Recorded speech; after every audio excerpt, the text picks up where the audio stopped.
All right, what's going on, guys? Logan from West Desert Shooter here. We've got some steel set up at my local range, and today we're going to be playing with the FX Impact MKII. I picked this up from Utah Airguns, had some custom work done by them, and this thing is an absolute riot. I love shooting this gun, even though you haven't seen a ton of it lately on the channel. We're bringing it back. So I've got some targets set up. I've got a Know Your Limits rack from Shoot Steel Targets at 50 yards. I've got my Shoot Steel target out at 100, and I've got a third plate out at 150, and I kind of want to get some dope lined up for this rifle. Quite honestly, I'm not that familiar with this thing at different ranges. So this is a 25 caliber. I'm going to be shooting 34.9 grain NSAs, and these are the slugs. They are a hollow point. Really fun gun, amazingly quiet. If you guys have ever been around a silenced air rifle, which the great part about an air rifle is that you can get a moderator for it, and it's not a silencer because these aren't firearms. So you could have this whole setup shipped straight to your door from Utah Airguns, and I highly recommend it because this thing's super damn fun. So getting on to the Know Your Limits target, 50 yards. Let's run a couple of those plates, see what we can make happen. I realized once I got out here that I forgot about everything I needed for today. Forgot my bipod, forgot my rear rest, and then I forgot my magneto speed. If I remember correctly, we had this thing tuned up to the speed around 950, 975, somewhere in there. So for a rear rest, I took my West Desert Shooter hoodie that you can pick up in the link down below for merch, and folded it up into a rear rest to tuck under this Saber Tactical buttstock. So let's see if we can get some hits on steel out here.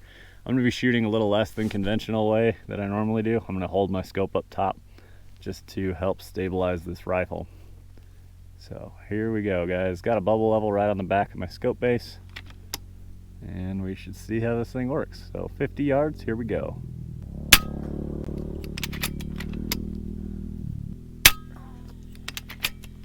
Not exactly racing through these right now.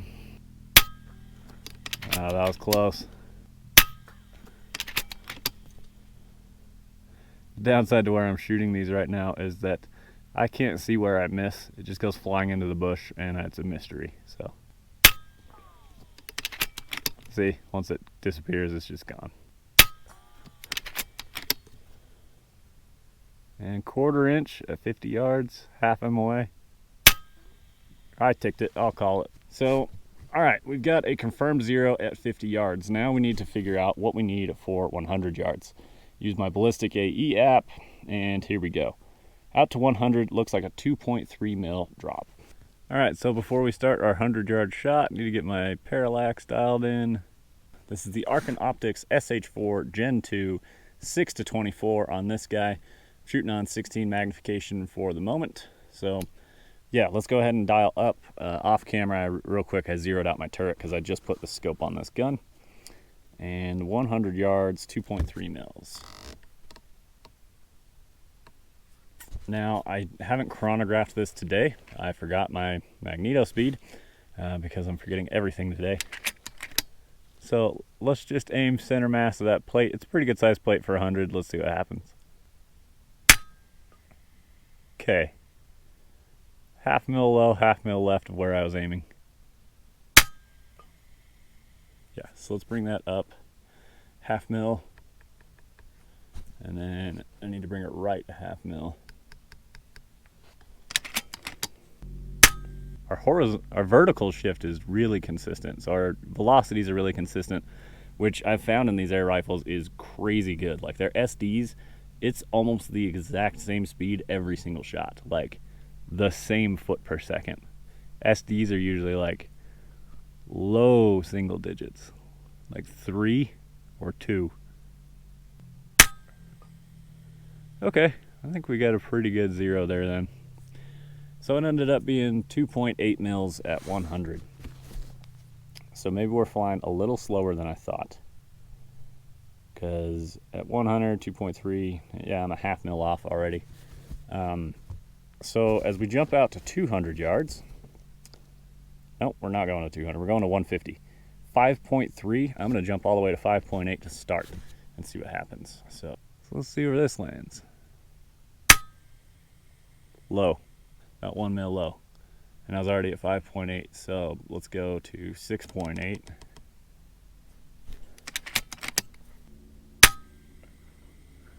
Wow, that hit almost exactly where I was aiming. So 6.8 to start at 200, or 150, I'm sorry. What's interesting is this target out here is exactly 2 mils across, 2 mils tall. And actually it's 1 mil across, 1 mil tall. And I've got the reticle in here where it's got like the grid, and I've got big 1 mil lines. So basically I just put the 1 mil above the center dot and below and left and right, and I can kind of like box in that plate so I can aim right at the center, which works out pretty nice.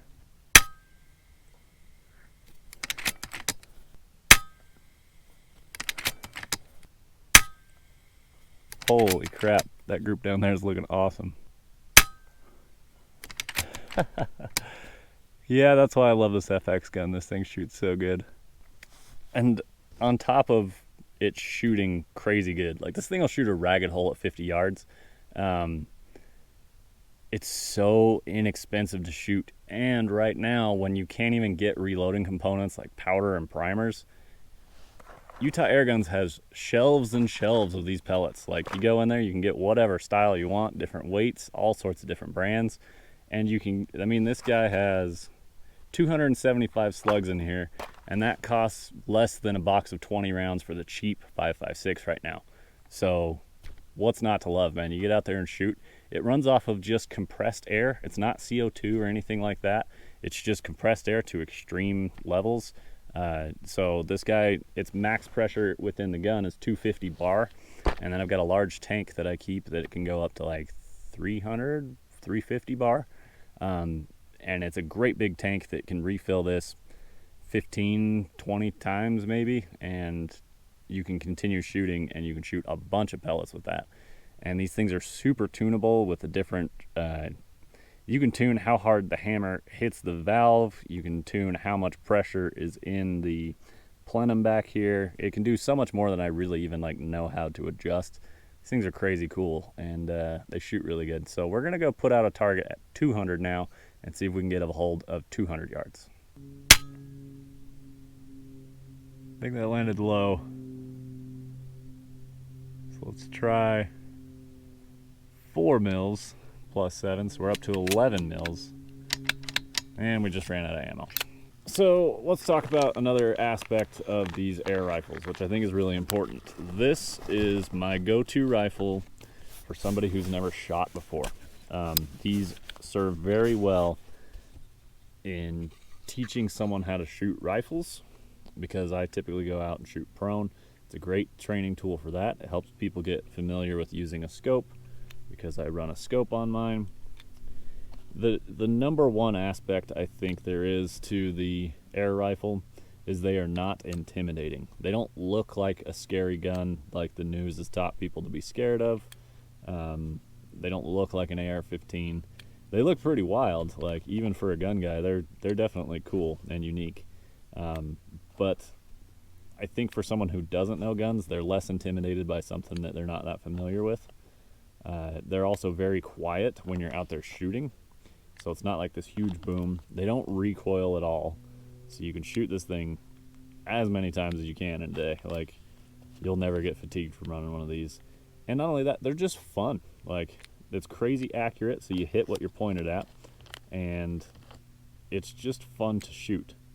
You can come up with fun, challenging games. Ammo's cheap, so I don't care if anybody shoots 100 rounds through this thing.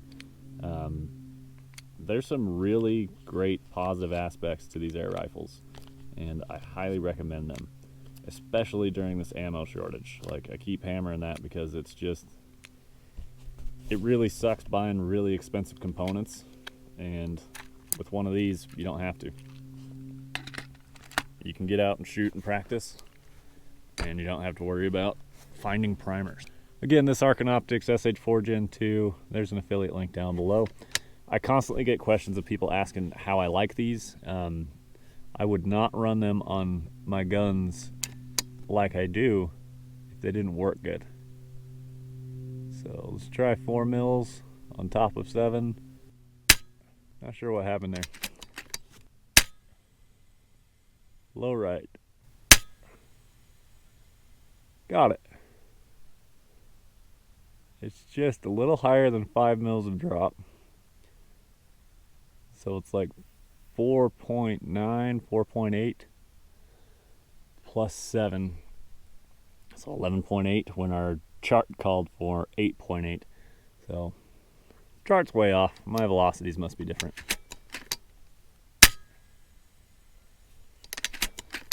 Hit, but it hit further right, so our wind must be messing with us.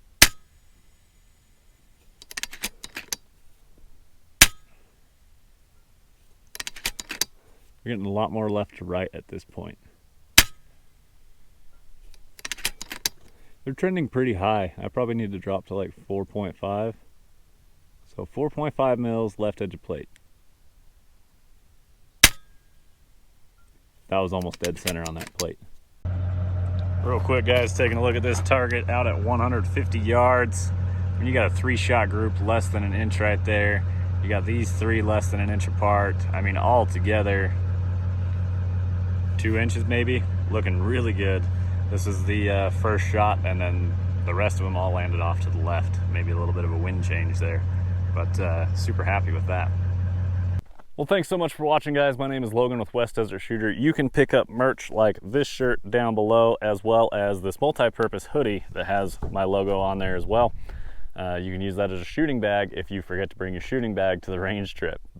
Be sure to check out Utah Airguns. Those guys are the experts in the airgun world.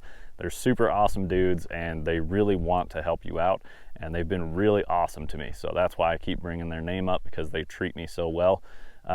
The other thing I want to mention is picking up Arc and Optics, going through my affiliate link. That kicks a few bucks my way. It really helps out and helps me continue to be able to go out to the range. It is not free to shoot, and I'm bringing this content to you guys. I am completely running off of self-employed on YouTube right now, so any little thing like picking up a shirt or picking up a scope with the affiliate links really does help out, and I would greatly appreciate it. Thanks so much for watching. I greatly appreciate your time. Drop a comment what you think of the air rifles, and we will see you guys in the next one.